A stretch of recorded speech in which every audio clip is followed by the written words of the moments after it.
And చాలామందికి పాకిస్తాన్ అన్నదాన్ని ఒక పెద్ద భూతంలాగా చూపించేటువంటి ఒక నెరేటివ్ భారతదేశంలో బిల్డ్ అవుతుందండి. దట్ ఈస్ అదొక అసలు మనం అందరం అర్థం చేసుకోవాల్సినట్టు గణేష్ ఉత్సవం సందర్భంగా మనం చెప్పాల్సినటువంటి అంశం ఏంటంటే, Pakistan is a very small country. మన యూపీ పాపులేషన్ కంటే more or less UP population అంత ఉంటుంది. ఒక భారతదేశంలో ఒక రాష్ట్రం ఉత్తరప్రదేశ్, అండ్ ఎకానమీ కూడా ఉత్తరప్రదేశ్ ఎకానమీ కంటే పాకిస్తాన్ ఎకానమీ చాలా చిన్న ఎకానమీ. అంత చిన్న రాష్ట్రం కోసం, అంత చిన్న దేశంతో, అంటే అదొక రాష్ట్రంతో పోల్చాల్సినటువంటి దేశాన్ని మనం దాన్ని ఒక పెద్ద భూతంలాగా చూపించి, ఆ పెద్ద భూతంలాగా ఇక్కడ దాన్ని ఏదో ఎదుర్కోవడానికి మనకు యుఎస్ఏ సపోర్ట్ కావాలి, ఇంకోటి సపోర్ట్ కావాలి, ఎవ్వరి సపోర్ట్ అవసరం లేదు. India is such a big country that Uttar Pradesh లాంటి రాష్ట్రాలు భారతదేశంలో చాలా ఉంటాయి. ఇన్ని రాష్ట్రాలు ఉన్నటువంటి దేశం ఒక్క రాష్ట్రంతో సమానమైనటువంటి దేశాన్ని మనం చూసుకొని ఇది కూడా, సో దాన్ని మనం ఎట్లా స్వదేశీ, అది కూడా స్వదేశీ రక్షణకి సంబంధించినటువంటి అదొక అంశం. దాన్ని కూడా మనం ఈ గణేష్ ఉత్సవ సందర్భంగా మనం దాన్ని కూడా ప్రమోట్ చేయొచ్చు. అట్లాగే మన కల్చర్కి సంబంధించినటువంటి అంశాలు, స్వదేశీలో మన వాట్ ఈజ్ అవర్ స్వదేశీ culture with regard to the food, with regard to our activities, మనం చేసేటువంటి ప్రతి పనిలో కూడా అండ్ మనం వాడేటువంటి వస్తువుల్లో స్వదేశీ భావనతోటి స్వదేశీ మేక్ ఇన్ ఇండియా ప్రోడక్ట్స్ వాడండి.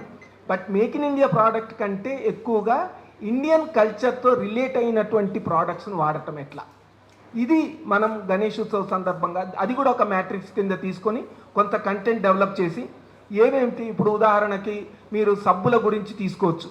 సబ్బులకు సంబంధించినటువంటి నిత్యావసర వస్తువులు, రోజు మనం వాడేటువంటి సమాజంలో ప్రజలు వాడేటువంటి వస్తువులన్నింటినీ కూడా ఈ సోషల్ మీడియా కంటెంట్ ఒక డెవలప్ చేసి, దానివల్ల విదేశీ వస్తువుల్ని వాడటం వల్ల వాటి వల్ల వచ్చేటువంటి ఇంపాక్ట్, ఎన్విరాన్మెంట్ ఇంపాక్ట్ కావచ్చు, ఎకానమీ మీద పడేటువంటి ఇంపాక్ట్ కావచ్చు, తర్వాత వాటి ప్రొడక్షన్ మెథడ్స్లో వాడేటువంటి ఇంపాక్ట్ కావచ్చు. Because most of the multinationals they adopt the capital intensive technologies. So capital intensive technologies తోటి వాడటం వల్ల భారతదేశంలో ఉపాధి అవకాశాలు పోతాయి.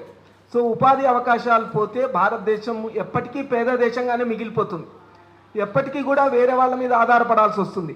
మ్యానుఫ్యాక్చరింగ్ సెక్టర్ యొక్క కాంట్రిబ్యూషన్ మన జీడిపిలో agriculture and manufacturing sector contribution బాగా తగ్గిపోయింది.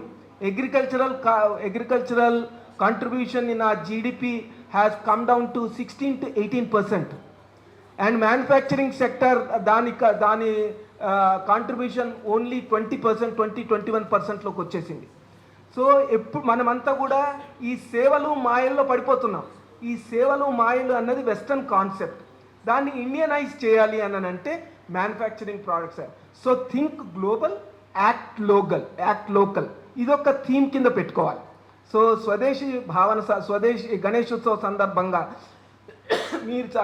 మీరు నిర్వహించేటువంటి పోటీల్లో, ఎవరైనా పోటీలు నిర్వహించేటప్పుడు మీరు కంటెంట్ డెవలప్ చేయాలి అని అంటే థింక్ గ్లోబల్, యాక్ట్ లోకల్ అన్నటువంటిది ఒక స్లోగన్ లాగా తీసుకొని దాని మీద కొంత కంటెంట్ డెవలప్ చేస్తే ఆ కంటెంట్ చాలామందికి ఉపయోగపడుతుంది.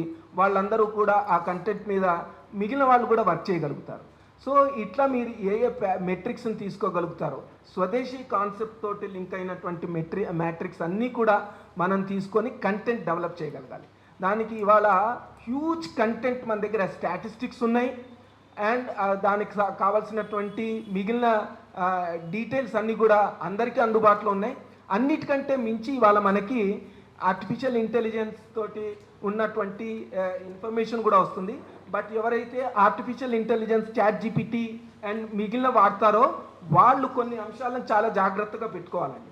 అవేంటనంటే ఆర్టిఫిషియల్ ఇంటెలిజెన్స్లో నుంచి all unrelated and false information వస్తూ ఉంటుంది.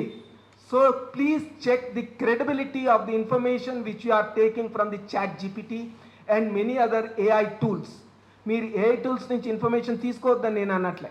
మీరు AI tools నుంచి ఇన్ఫర్మేషన్ తీసుకునేటప్పుడు మీ కంటెంట్ డెవలప్మెంట్ కోసము క్రెడిబుల్ సైట్స్ నుంచి ఇన్ఫర్మేషన్ వస్తుందా లేదా అన్నది చెక్ చేసుకోండి. వాట్ ఆర్ క్రెడిబుల్ సైట్స్, మీరు ఫ్యాక్ట్ చెక్ చేసుకోండి. మీరు డెవలప్ చేసేటువంటి కంటెంట్లో ఒక్క అబద్ధం ఉన్నా కానీ మొత్తం మీ కంటెంట్ క్రెడిబిలిటీ పాడైపోతుందండి. అందుకని కంటెంట్ డెవలప్ చేసేటప్పుడు take as much care as possible and ensure that every information that is being taken for the development of the content is authentic and correct. వాళ్ళు 100% వెరిఫై చేసుకున్నా కానీ మీరు ఆ కంటెంట్ అంతా correct అయి ఉండాలి. అందుకని వీలైనంత వరకు గవర్నమెంట్ ఆఫ్ ఇండియా సైట్స్లో నుంచి డేటా గవ్ అన్న దాంట్లో మీకు చాలా ఇన్ఫర్మేషన్ ఉంటుంది.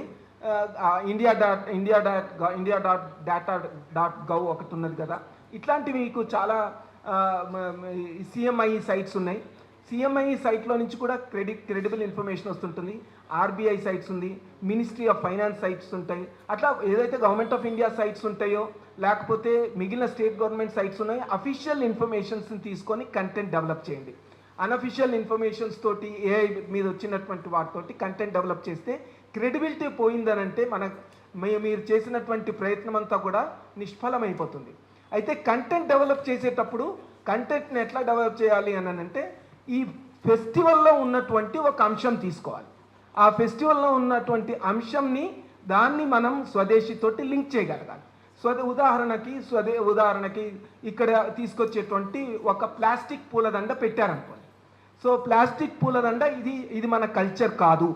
ఇక్కడ వచ్చేటువంటి లోకల్గా ఉన్నటువంటి పూలతోటి డెవలప్ చేసేటువంటిది పూజ చేయటం అన్నది ఇది స్వదేశీ ఆచారం, ఇది కల్చరు.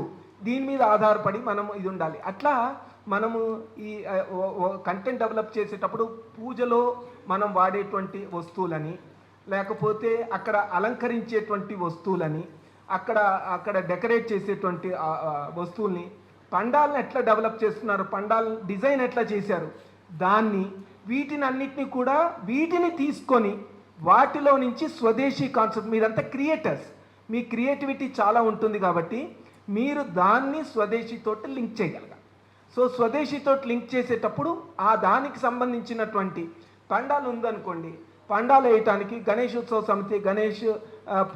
సమితికి మీరు 1,00,000 కోట్ల రూపాయల వ్యాపారం అవుతుంది. దాని నుంచి మొదలు పెట్టచ్చు. మీరు దాని నుంచి మొదలుపెట్టి 1,00,000 కోట్లలో ఎంతమందికి ఉపాధి వస్తుంది ఇందాక మనం చెప్పారు కదా కసిరెడ్డి గారు, అన్ని వర్ణాల వాళ్ళకి including Muslims and Christians, religious భేదాలు కూడా లేకుండా అన్ని వర్ణాల వాళ్ళకి అన్ని జాతుల వాళ్ళకి కూడా ఉపాధి కల్పించగలుగుతోంది ఈ పండగ అన్నటువంటి కంటెంట్. ఇది సామాజిక సమరసత.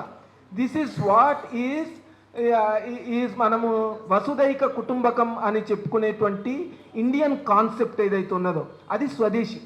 ఆ ఇండియన్ వసుదైక కుటుంబకం అనేటువంటి స్వదేశీ కాన్సెప్ట్ని ఇట్లా మనం ఈ వీటిల్లో నుంచి జోడించగలగాలి. ఇట్లా మనం తీసుకోగలిగితే ప్రతి అంశంలో కూడా స్వదేశీని జోడించడానికి, ఎకానమీ అండ్ స్వదేశీ ఈ రెండింటిని రిలేట్ చేయడానికి అండ్ వాటితో పాటు ఈ పండగని కల్చర్ని దేవుణ్ణి ముడిపెట్టడానికి వీటిని అన్నిటిని కూడా అవకాశం ఉంటుంది. కాబట్టి దాన్ని మనం ఎట్లా మీరు డెవలప్ చేస్తారు, దానికి మీరంతా మీరే ఆలోచించుకోవచ్చు. Make it more shorter and make it more appealing. So appeal చేసేటప్పుడు ఇట్లాంటి అంశాలన్నీ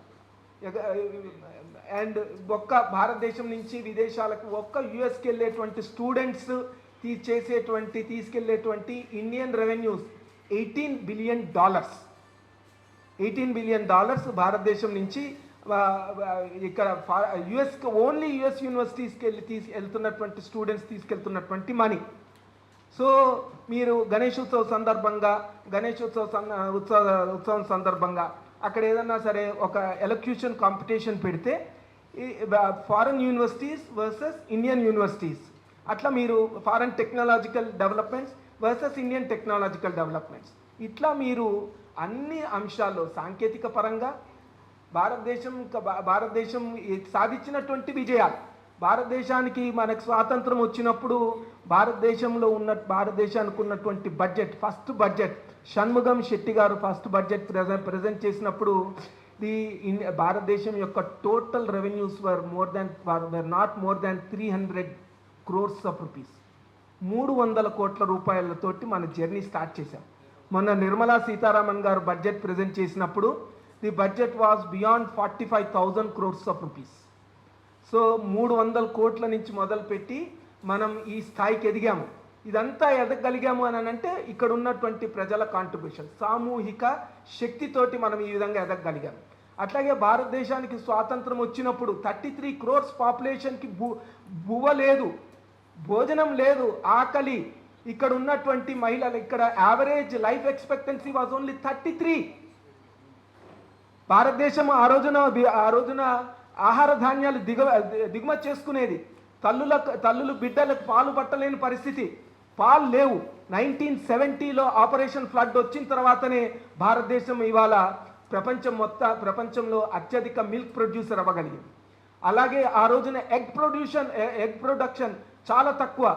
ఇవాళ మనం ఎగ్ ప్రొడక్షన్లో వరల్డ్లో నెంబర్ 2, నెంబర్ 3కి ఎదిగాం. సో ఇట్లాంటి అంశాలను కూడా మనం ఈ గణేష్ ఉత్సవ సమితి సందర్భంగా, అంటే ఇప్పుడేమో ఫెర్వర్ ఉంటుంది, ఫెస్టివ్ ఫెర్వర్ ఉంటుంది కాబట్టి మనం కంటెంట్ ఏదైతే ఇస్తూ ఉంటామో ఆ కంటెంట్ని కంపారిటివ్గా మనం ఇవ్వగలిగితే దాన్ని రిసీవ్ చేసుకుంటారు. ఆ ఫెస్టివ్ మూడ్లో ఉన్నప్పుడు మీరు చెప్పేటువంటి దాన్ని అపీలింగ్గా ఉంటే దాన్ని రిజిస్టర్ చేసుకుంటారు, ఇంప్లిమెంట్ చేసేటువంటి అవకాశం ఉంటుంది. కాబట్టి దయచేసి మీరంతా కూడా మంచి కంటెంట్ డెవలప్ చేసి స్వదేశీని ప్రమోట్ చేయాలని మీ అందరినీ అపీల్ చేస్తూ నాకు ఈ అవకాశం ఇచ్చినందుకు మీ అందరికీ కూడా ధన్యవాదాలు.